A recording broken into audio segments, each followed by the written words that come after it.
Hello hi అందరికీ నమస్కారం. Welcome to Srimayi home foods. ఈరోజు శ్రీమయి హోమ్ ఫుడ్స్లో ఇంకొక రెసిపీ చేద్దామండి. అదేంటంటే అల్లం పచ్చడి, నిల్వగా ఉండే విధంగా అల్లం పచ్చడి చేద్దాము. ఇది దోశ, ఇడ్లీ, ఈవెన్ రైస్, ఏ టిఫిన్స్లోకైనా కానీ చాలా బాగుంటుంది. అండ్ ఖచ్చితంగా మనం ఫ్రిడ్జ్లో స్టోర్ చేసుకుంటే 1 ఇయర్ పాటు స్టోర్ చేసుకోవచ్చు. బయట పెట్టుకుంటే ఒక 5 మంత్స్ అయినా కానీ టేస్ట్, కలరు ఏం చేంజ్ అవ్వకుండా బాగుంటుందండి.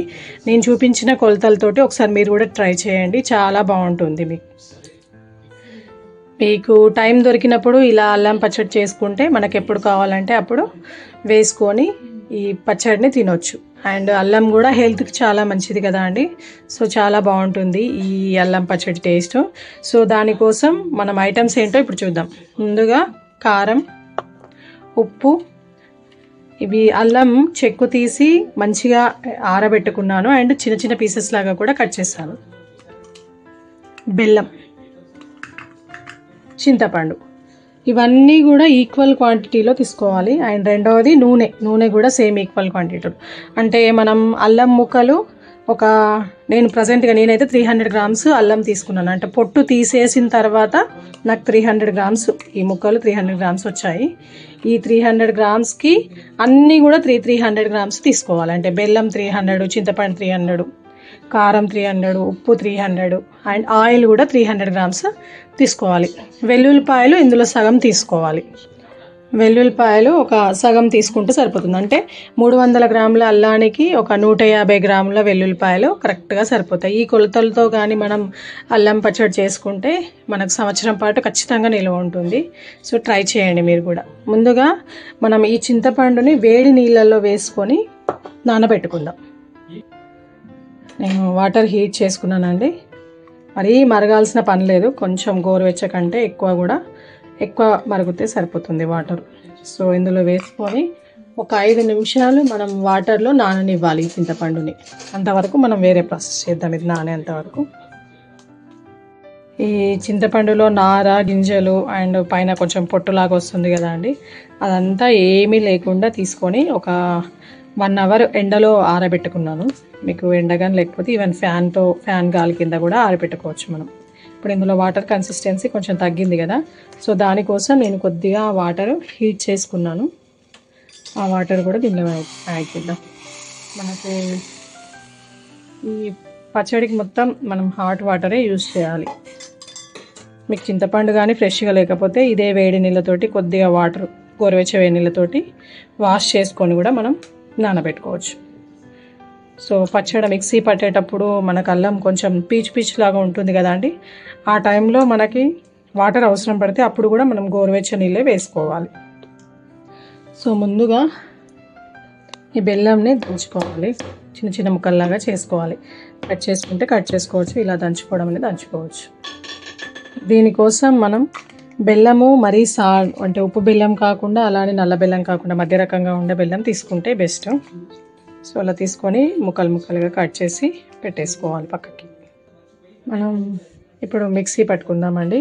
కొద్దిగా ఫస్ట్ అల్లం వేస్తున్నాను. ఒకేసారి ఏది వేసి పట్ట సరిగా గ్రైండ్ అవ్వదు కదా, సో అందుకే కొంచెం క్వాంటిటీస్ అన్నీ వేస్తే పచ్చడి కూడా సరిగా కలుస్తుంది అండ్ మనకి మంచిగా మిక్సీ కూడా అవుతుంది.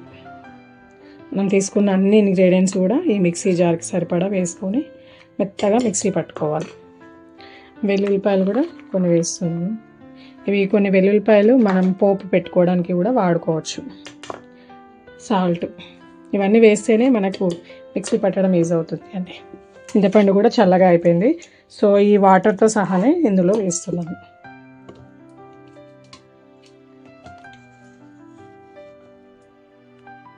ఇప్పుడు దీన్ని మనం మెత్తగా మిక్సీ పట్టేసుకుందాం. అల్లం పచ్చడిలో కొంచెం డ్రైగా రోస్ట్ చేసిన మెంతులు, కొద్దిగా ఆవాలు ఫ్లేవర్ కోసం అండి, ఇవన్నీ కూడా కొంచెం జీలకర్ర, ఇవన్నీ కూడా వేసుకొని కొద్దిగా ఫ్రై చేసుకోవాలి. కొంచెం క్వాంటిటీ ఎక్కువ కావాలంటే ఎక్కువ కూడా వేసుకోవచ్చు మీరు. మంచి కలర్ వచ్చేంత వరకు సిమ్లోనే పెట్టి ఫ్రై చేసుకోవాలి. ఇలా మెంతులు వేయడం వలన ఈ పచ్చడి మంచి టేస్ట్ వస్తుందండి. ఇవి సిమ్లో పెట్టి మంచిగా కలర్ చేంజ్ అయ్యేంత వరకు ఫ్రై చేసుకున్నానండి. వీటిని మనం పౌడర్ చేసుకుందాం. మీకు మిక్సీ పట్టేటప్పుడు కొద్దిగా హార్డ్ అనిపిస్తే ఇంతకుముందు చింతపండు తీసుకున్నాం కదా, అదే గిన్నెలో నేను కొద్దిగా వాటర్ హీట్ చేసుకుంటున్నాను. ఆ వాటర్ వేడి చేసినవే పోయాలి, అలా పోస్తేనే మనకు పచ్చడి పాడవకుండా ఉంటుంది. ఇలా మెత్తగా మిక్సీ పట్టేసుకోవాలి. దీన్ని ఒక గిన్నెలో వేసేసుకొని మిగతాది కూడా మనం అలానే మిక్సీ పట్టుకుందాం. ఇది నాకు దగ్గర ఒక 2 kgs పచ్చడి రెడీ అవుతుందండి, వెయిట్ వైజ్గా చూసుకుంటే. ఎందుకంటే అన్ని 300 grams తీసుకున్నాం కదా, ఆయిల్తో సహా కలిపి 2 kgs వరకు, అప్రాక్సిమేట్లీ 2 kgs వరకు మనకు ఈ అల్లం పచ్చడి అనేది తయారవుతుంది. ఈ పచ్చడి మొత్తం మిక్సీ పట్టేసుకున్నానండి. ఒకసారి అంతా కలిపేసుకొని మనం దీన్ని పోపు వేసేసుకోవాలి. మీరు ఒకేసారి కాకపోయినా ఎప్పుడు కావాలంటే అప్పుడు ఫ్రెష్గా కూడా పోపు అనేది వేసుకోవచ్చు. ఇది ఇలానే ఒక గాజు సీసాలో పెట్టేసి ఫ్రిడ్జ్లో పెట్టుకుంటే మనకు 1 year అయినా కానీ సేమ్ ఇదే కలర్లో పచ్చడి ఉంటుందండి. సో ట్రై చేయండి మీరు కూడా. పోపు మొత్తం పెట్టుకోవాల్సిన పని లేదండి, మీకు నచ్చినంత క్వాంటిటీ కూడా పెట్టుకోవచ్చు. కాకపోతే అంతా ఒకసారి కలియబెట్టాలి, ఎందుకంటే అన్ని ఇంగ్రీడియంట్స్ మంచిగా కలిసే విధంగా. మీరు ఈ పచ్చడిలో బెల్లం క్వాంటిటీ ఎక్కువ కూడా వేసుకోవచ్చు అండి. ఒకవేళ బెల్లం క్వాంటిటీ పెంచితే కొద్దిగా సాల్ట్ కూడా క్వాంటిటీ పెంచుకోవాలి. అంటే మరీ స్వీట్గా తినేవాళ్ళు అలా చేసుకోవచ్చు, మేమైతే మధ్య రకంగా తింటాం. సో అందుకే నేను ఈ కొలతలతో ప్రిపేర్ చేశాను. కానీ చాలా బాగుంటుందండి. అంటే కొందరికి రైస్లో స్వీట్ అండ్ సాల్ట్గా ఉంటే అంత బాగా నచ్చదు కదా, కానీ ఈ ప్రాసెస్లో చేస్తే బాగుంటుంది. మరీ తీయగా కాకుండా అలా అని కారంగా కాకుండా బాగుంటుంది. ఇవి మనం పౌడర్ చేసుకుందాం ఆవాలు మెంతులు.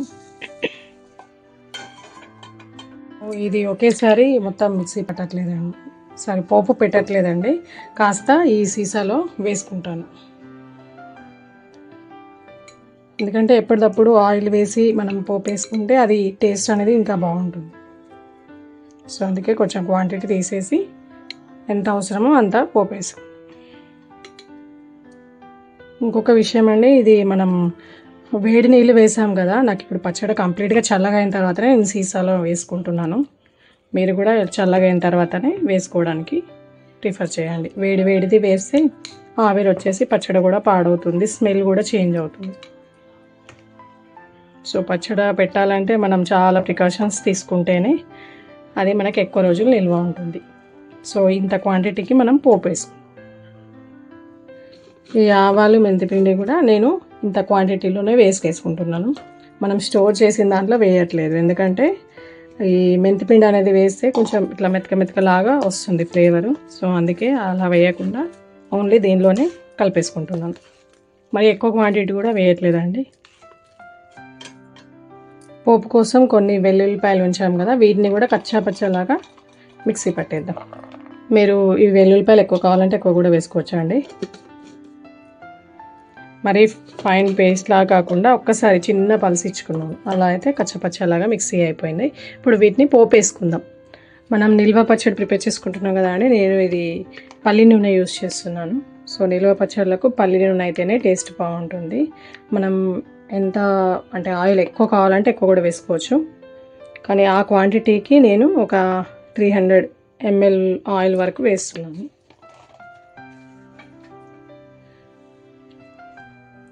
ఆయిల్ మంచిగా హీట్ ఎక్కిందండి, అందులో కొన్ని మెంతులు, కొంచెం ఆవాలు, కొద్దిగా జీరా, ఇవి మంచిగా కలర్ చేంజ్ అయ్యేంత వరకు ఆయిల్ ఫ్రై చేసుకోవాలి. పోపు దినుసులు మంచిగా ఫ్రై అయిపోయినాయండి. ఇప్పుడు దీనిలో ఒక 2-3 ఎండుమిర్చి చుంచి వేసుకున్నాను. నెక్స్ట్ మనం మిక్సీ పెట్టాం కదా వెల్లుల్లిపాయలు, అది కూడా వేసేసుకోవాలి. స్టవ్ ఆఫ్ చేద్దామండి, ఎందుకంటే ఆ వేడికి మొత్తం వెల్లుల్లిపాయలు కలర్ బాగా చేంజ్ అవుతాయి. సో ఈ పోపు వేడిది అలానే మనం పచ్చళ్ళలో వేయొద్దు, మొత్తం కంప్లీట్గా చల్లగా అయిపోవాలి. అంటే నార్మల్ టెంపరేచర్లోకి ఈ ఆయిల్ అనేది రావాలి. అప్పుడు మనం తీసుకున్న అల్లం పేస్ట్ పట్టుకున్నాం కదా అండి, అల్లం పచ్చడి కోసం దానిలో కలుపుకోవాలి. అప్పుడైతే పచ్చడి మనకు బాగుంటుంది. ఆయిల్ కంప్లీట్గా చల్లగా అయిందండి, అసలు వేడి లేదు. ఇప్పుడు దీన్ని మనం పచ్చడిలో వేసుకుందాం. చల్లగా అయిపోయిందండి. ఇప్పుడు ఈ పోపు మొత్తం దీనిలో వేసుకోవాలి. కంప్లీట్గా చల్లగా అయిపోయిన తర్వాతనే మనం దీనిలో కలుపుకోవాలి, లేదంటే కొంచెం కలర్ చేంజ్ అవుతుంది ఆయిల్ వేడిగా ఉంటే. మంచి ఆయిల్ కలిసే విధంగా కలిపేసుకోవాలి. సపరేట్గా మనం రైస్లో తిన్నా కానీ నెయ్యి నూనె అలా ఏం వేసుకోకుండా కూడా డైరెక్ట్గా ఈ పచ్చడి తినేసేయచ్చు. దీన్ని ఒక సీసాలో కానీ ఏదైనా ప్లాస్టిక్ డబ్బా అయినా సరే స్టోర్ చేసుకుంటే, బయట పెట్టుకుంటే ఒక 5 months, ఫ్రిడ్జ్లో అయితే 1 year అయినా ఇలానే కలర్ చేంజ్ అవ్వకుండా ఉంటుంది.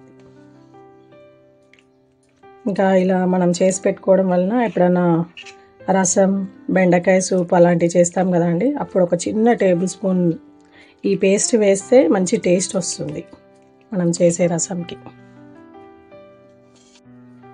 ఎంతో టేస్టీగా అల్లం పచ్చడి రెడీ అయింది. ఈ వీడియో కనుక మీకు నచ్చినట్టయితే లైక్ చేయండి, షేర్ చేయండి. మరిన్ని వీడియోస్ కోసం మా ఛానల్ సబ్స్క్రైబ్ చేసుకోండి. Thank you for watching.